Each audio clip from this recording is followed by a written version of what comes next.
বেদের পরিচয়। বেদ হল প্রাচীন ভারতে লিপিবদ্ধ তত্ত্বজ্ঞান সংক্রান্ত একাধিক গ্রন্থের একটি বৃহৎ সংকলন। বৈদিক সংস্কৃত ভাষায় রচিত বেদই সংস্কৃত সাহিত্যের প্রাচীনতম নিদর্শন এবং সনাতন ধর্মের সর্বপ্রাচীন পবিত্র ধর্মগ্রন্থ। সনাতনরা বেদকে অপৌরুষে, পুরুষ দ্বারা কৃত নয়, অলৌকিক এবং নৈর্ব্যক্তিক ও রচয়িতা শূন্য, যা নিরাকার নির্গুণ ঈশ্বর সম্বন্ধীয় এবং যার কোনো রচয়িতা নেই, মনে করেন। বেদকে শ্রুতি, যা শ্রুত হয়েছে, সাহিত্য বলা হয়। এইখানেই সনাতন ধর্মের অন্যান্য ধর্মগ্রন্থগুলির সঙ্গে বেদের পার্থক্য।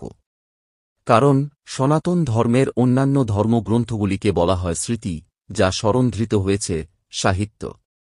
প্রচলিত মতে বিশ্বাসী সনাতন ধর্মতত্ত্ববিদদের মতে বেদ প্রাচীন ঋষিদের গভীর ধ্যানে প্রকাশিত হয়েছিল এবং প্রাচীনকাল থেকেই এই শাস্ত্র অধিকতর যত্ন সহকারে রক্ষিত হয়ে আসছে। সনাতন মহাকাব্য মহাভারতে ব্রহ্মাকে বেদের স্রষ্টা বলে উল্লেখ করা হয়েছে।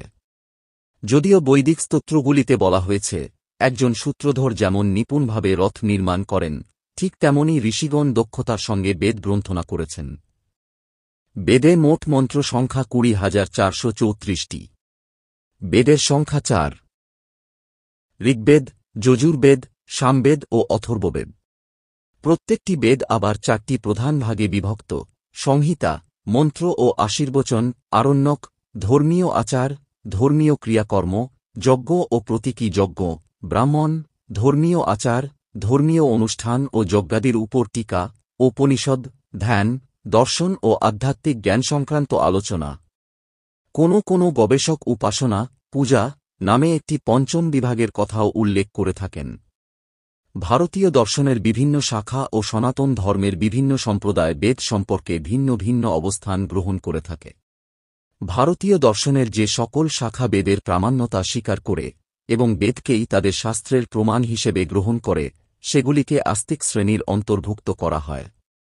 অন্যদিকে ভারতীয় দর্শনের লোকায়ত, চার্বাক, আজীবক, বৌদ্ধ ও জৈন প্রভৃতি অন্যান্য শ্রামণিক শাখায় বেদের প্রামাণ্যতা স্বীকৃত নয়। এগুলিকে নাস্তিক শ্রেণীর অন্তর্ভুক্ত করা হয়। মতপার্থক্য থাকলেও শ্রামণিক ধারার গ্রন্থগুলির মতো বেদের বিভিন্ন স্তরের বিভাগগুলিতেও একই চিন্তাভাবনা ও ধারণাগুলি আলোচিত হয়েছে।